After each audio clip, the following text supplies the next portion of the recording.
All right, welcome to another man's point of view.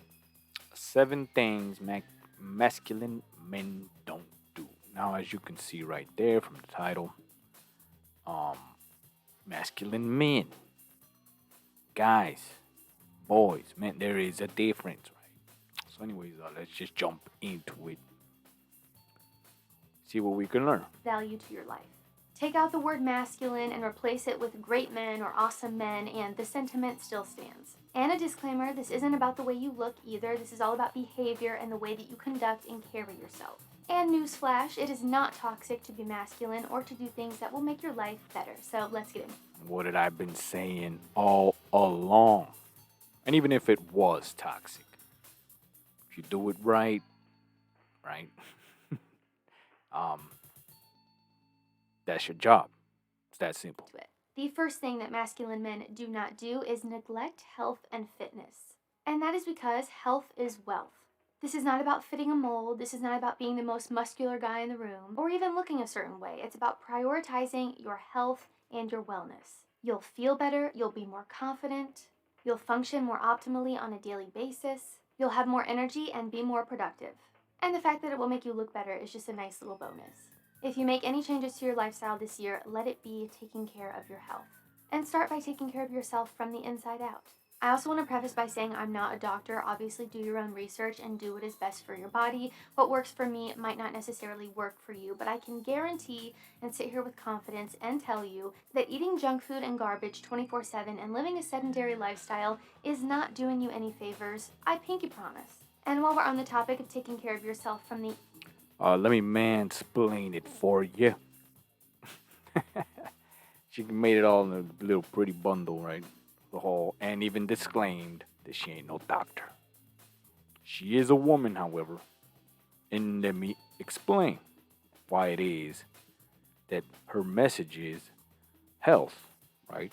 Well, because if the captain of the ship is not healthy, he is worth a damn at driving the ship, or providing, or delivering, or anything else, right? Captain falls, the ship falls. There you go. Right? That simple. inside out. Today's video is sponsored by Factor. Factor makes meeting your nutrition goals easier than ever by each meal you in with delicious well so you paid a feel. damn There's thing. always something fuel for my worry about what I'm eating next so that I can actually focus on getting some work done. So if you're interested in checking out Factor, head to the Courtney store and I'll say it again, make it fair and only and your impulse control or lack thereof. And your impulse control honestly says a lot more about you than you might think or wish that it did. Well, there you go. And I don't your pre-watch impulse them. control, or lack thereof. A lot of men who do this also have a porn addiction.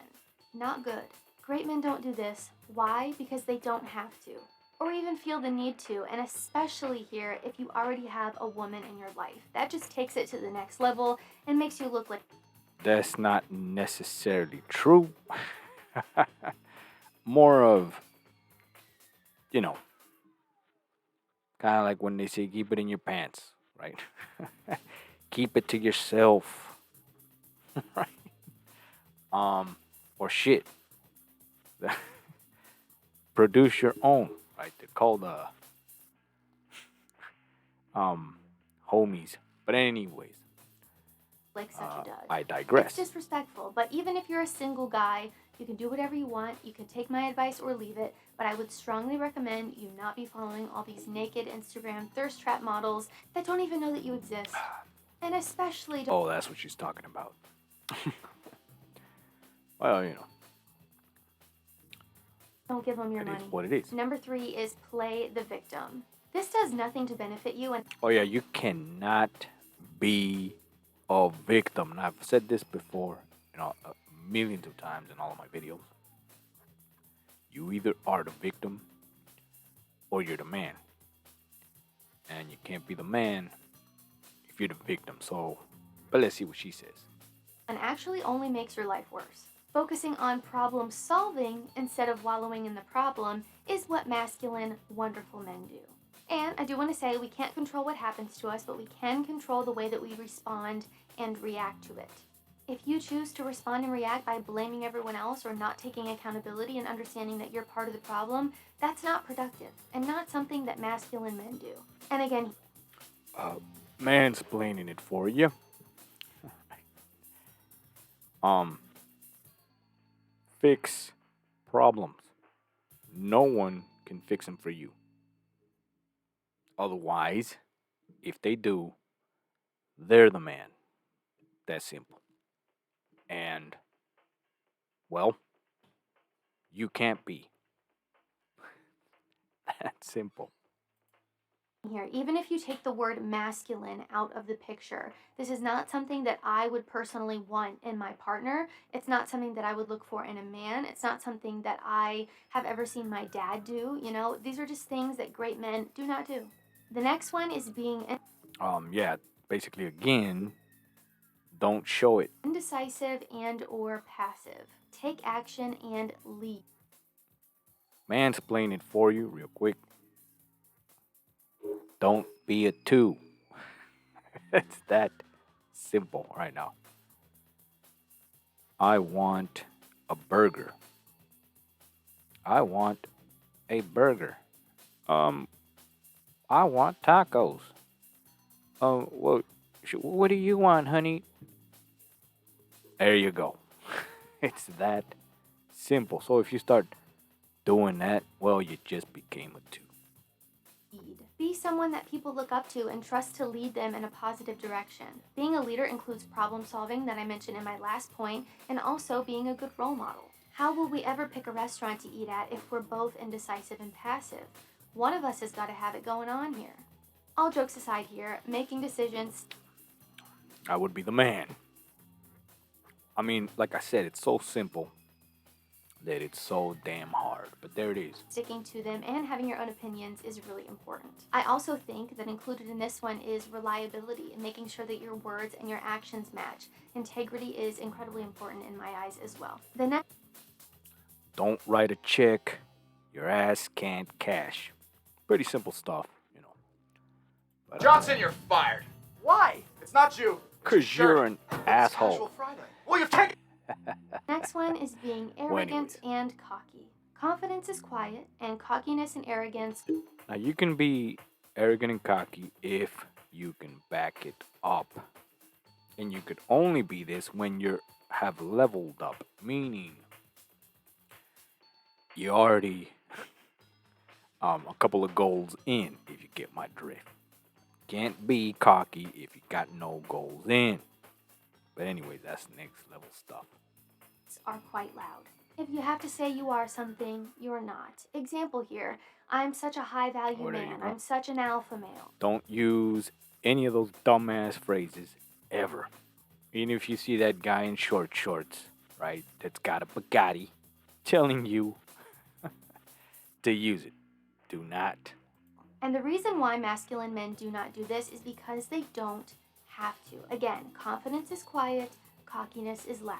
A cocky and arrogant guy is not masculine, it's insecurity. People who are cocky are often unable to listen to other people's opinions or perspectives because they think that they already know everything. And having this I know it all, that's the I'm better worst. than you attitude is such a turnoff.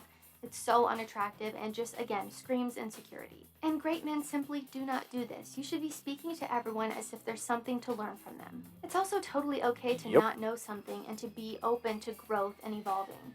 In fact, this is incredibly Well, mansplain it, right? Well, you don't know till you know. I know. But that's how you know. I hate to say it, but just have to do it. So there you go. attractive and something that masculine, amazing men do. My next point here is one that I mention a lot on my channel, and that is chase women. Right off the bat, this is just a surefire way to kill any attraction. Leave a little room for imagination and mystery, guys. But confident, secure, masculine men don't chase women because they know their worth. They know what they bring to the equation, and they're confident about that. They know their worth, and that includes knowing when it's time to walk away from someone who is not reciprocating your time, effort, or energy, which is what chasing is. It's someone who's not reciprocating those things, or someone who's made it clear that they're not into you, and you just keep running after someone who is quite literally running away from you. And keep So yeah, let me mansplain it again, right? And this is one of those, right, paradoxes. Cause you don't chase, you catch. So there's a fine line, right? But the chase part is basically like this. It works like this, right? You send a text message, you get no reply. You don't send what happened. You don't send question mark.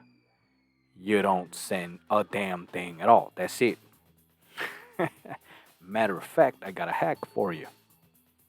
You get the number, right? You have it. Don't use it. One day, if you're patient, you will get a random text. And when that happens, you just assume she wants vitamin D. But anyways, I didn't say that. Keep in mind here, chasing and Yeah. pursuing are very different things. I've actually made an entire video discussing this, breaking it down, giving you all the details. So I'll link that below for you guys so that you can check it out if you haven't already, or you need a little more clarification. If you are out here chasing women, having one-itis, letting this distract you from bettering yourself, you, my friend, are self-sabotaging. Instead of chasing women, work on yourself. Make yourself a better you, and I promise you will not have to chase anybody. And remember that you are what you attract, so be what you want to attract. And with that, so what you said there is basically look for the cue. Position yourself to receive your blessing. That's all you got to do. Walk up to the altar, put your little forehead, they sprinkle some water, and you got your blessing. Just be ready for it. When it comes, you open your little mouth and you take, anybody that's ever gone to church, right? Whatever that thing is that they give you to feed, I don't know what it's called, but you eat something, right? And your sins are forgiven. So there you go. If you like this video, give me a like, share, subscribe, all of that stuff. We are growing once again, so it's gonna be more blunt, right? More straight up, more direct, more raw, simple, to the fact, right? Just like that, you get your answers. Right now, it's of course it's easy to say, hard to do because your little feelings, right? You think you got her, now you want to run after her like you want to keep her, but you never had her at all. Just understand, right? If they're there, put it this way, yeah. If they're there and you got them in person, do everything you need to do there. That's your shot. If you see him leaving, you've been Cinderella'd. So, at that point, you can't go around to everybody's little house and trying to put the shoe and see where it fits. That's a Disney movie. Don't work in the real world. Been Cinderella'd, that's it. Forget about it. Right? Forget about it and just maybe, right? You might hear from her again. If not, don't matter. Learn from the Cinderella effect, which I'll do a video probably next. Cinderella. Have you heard of this? If you haven't, well, you heard it here first. The man's point of view. Cinderella. Right? Basically, you meet somebody. Anyways, I'm not going to spoil the video. That's for the next video. Cinderella. So there you go. I'll see you in the next man's point of view.